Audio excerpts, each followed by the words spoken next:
Hey everyone, Welcome to the Super Easy English Podcast. I'm Marcus, And I'm Gabby. We are so happy you are here with us today. and today we are talking about a feeling that almost every English learner knows. Oh yes, that horrible little moment when you know English at home, but when it is time to speak, your brain says goodbye. Exactly. You studied, you practiced, you felt ready, and then someone asks you a simple question, and suddenly your mind goes blank. It is such a real problem, and honestly, it can feel a little embarrassing too. Very embarrassing. At home, you're like, I can do this. Then in real life, you become, hi, yes, The famous a classic. a classic. So today we want to help you with that. Why it happens, what you can do, and how to speak even when you feel nervous. And before we jump in, please like this episode, subscribe to the channel, and share it with someone who's learning English too. Yes, that really helps us keep making these episodes for you. Okay, Marcus, let me ask you something.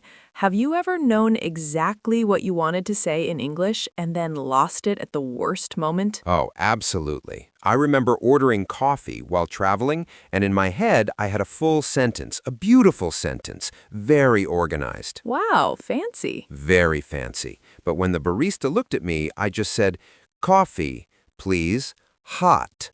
And that was it. Honestly, that still worked. It did work. It was not elegant, but I got the coffee. And that is already an important lesson. Communication is not a performance. It is not a school play. It is just one person trying to connect with another person. Yes, but many learners feel pressure. They think, I need to sound smart. I need perfect grammar. I need the right word right now. And that pressure makes everything harder. Your body gets tense, your breathing changes, your thoughts start running fast. So the first big idea today is this. When you get nervous, you usually rush. Rush means you try to move too fast. Right, you want to answer quickly because silence feels scary. But when you rush, your English often gets weaker, not stronger. Exactly. Your brain needs one small second, just one.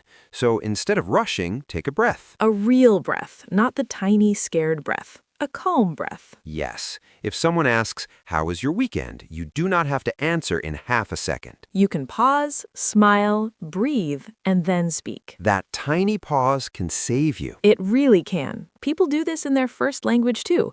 Calm speakers are not always faster speakers. Sometimes the strongest speaker in the room is the one who is comfortable with a little silence. I love that. Silence is not failure. Sometimes silence is just your brain opening the right drawer. That is such a good image. Thank you. I have many drawer metaphors. Apparently. So if you often freeze in English, your first job is not learn harder. Your first job may be slow down. Yes. Slow body, slow breath, slow sentence. Which brings us to idea number 2. You need little bridge phrases. I love bridge phrases. Me too.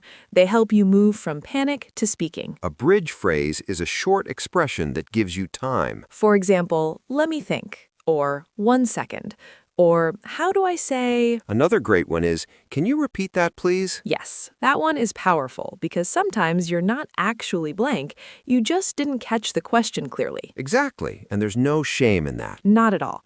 Imagine someone asks you, what do you usually do after work? And your brain feels messy. Instead of forcing a big answer, you can say, let me think.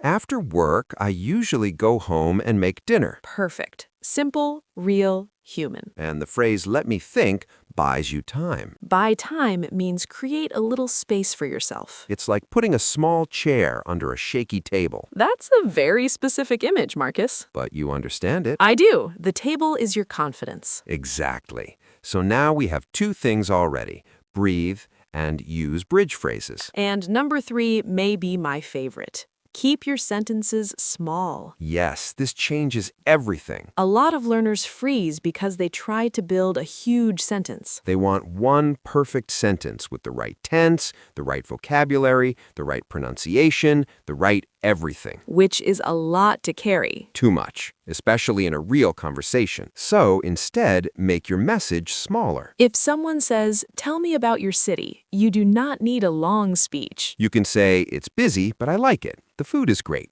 People are friendly. That's more than enough. Yes, short sentences are not bad English. They're clear English. This is so important for beginners. Simple does not mean weak. In fact, simple speech is often strong speech. I tell my students this all the time. If your mouth feels scared, do not give it a mountain. Give it a small step. That's good. Thank you. I also have step metaphors. You came prepared today. I really did. But truly, when you make your sentence smaller, you make success easier. And success builds confidence. Then confidence helps your next sentence. Exactly. One clear sentence often creates the next clear sentence. And that leads to idea number 4. Practice real moments, not only random English. This one is huge. Sometimes people study lists all week, but they never practice their real life. They know words like elephant and castle, but they can't say, I need help with this form. Which is a problem unless your daily life is full of elephants and castles. And for most people, it's not. Probably not. So practice the situations you actually live. If you go to a coffee shop, practice ordering. If you have online meetings, practice introducing yourself. If you chat with friends, practice small talk. You can even rehearse before the situation happens. Rehearse means practice before the real moment. For example, before a phone call, say 3 sentences out loud. Hi, this is Anna. I'm calling about the appointment. Can you help me, please? That kind of practice is powerful because it feels immediately useful. Yes, your brain loves useful practice. It remembers better when the language has a job to do. And when the real moment comes, it doesn't feel completely new. Right, it feels familiar. Which brings us to number 5. If you make a mistake, stay in the conversation. Yes, please do not disappear just because one word goes wrong. So many learners make one small mistake and then mentally leave the room. They're still standing there, but inside they're gone. Exactly. They start thinking, that was wrong, I sound stupid, now everything is ruined. But everything is not ruined. It's just one moment. And real conversations are full of imperfect moments. If you forget a word, describe it another way. If you say something wrong, correct it simply and continue. If you feel nervous, smile and keep going. For example, maybe you forget the word umbrella. You can say, the thing you use when it rains. And guess what? People will understand you. That's communication. Not perfect, but successful. I think many learners need to hear this clearly. Your job is not to impress people. Your job is to be understood. Yes, and to stay present. Because every time you stay in the conversation, even with mistakes, you grow. So true. Courage in English is often very small. It looks like one breath, one simple phrase, one more try. Not a big movie speech. No, usually not. Okay, let's do a very quick recap of a few useful expressions from today. First, go blank. If your mind goes blank, you suddenly can't think of what to say. Next, rush. When you rush, you try to speak or act too fast. And buy time. That means create a little extra time for yourself with a phrase like, let me think. Those 3 expressions are super useful in real life. Very useful. So what can listeners do today? Let's make it simple. Yes, here's your tiny action plan. The next time you feel nervous in English, do 3 things. First, take one calm breath. Second, use one bridge phrase. Third, say one small, clear sentence. That's it. Not 10 sentences. 1. And if the conversation continues, great. If not, that's okay too. One good sentence is still progress. Absolutely. Today we talked about why English can disappear when you feel nervous and how to handle that moment better. Slow down, use simple phrases, keep sentences small, practice real situations, and stay in the conversation even when you make mistakes. You do not need to sound perfect to sound good. And you don't need to feel zero fear to speak English. You just need a way through the fear. Before we go, we want to hear from you. Yes, tell us in the comments, when do you freeze most in English? Is it on a phone call, in class, at work, with strangers? We really want to know. And write your answer in English, even if it's short. That's amazing practice. And if this episode helped you, please like, subscribe, and share it with a friend who gets nervous speaking English too. Thank you so much for spending this time with us today. Keep breathing, keep speaking, and keep going. We believe in you. See you in the next episode. Bye, everyone. Bye. Super Easy English Podcast.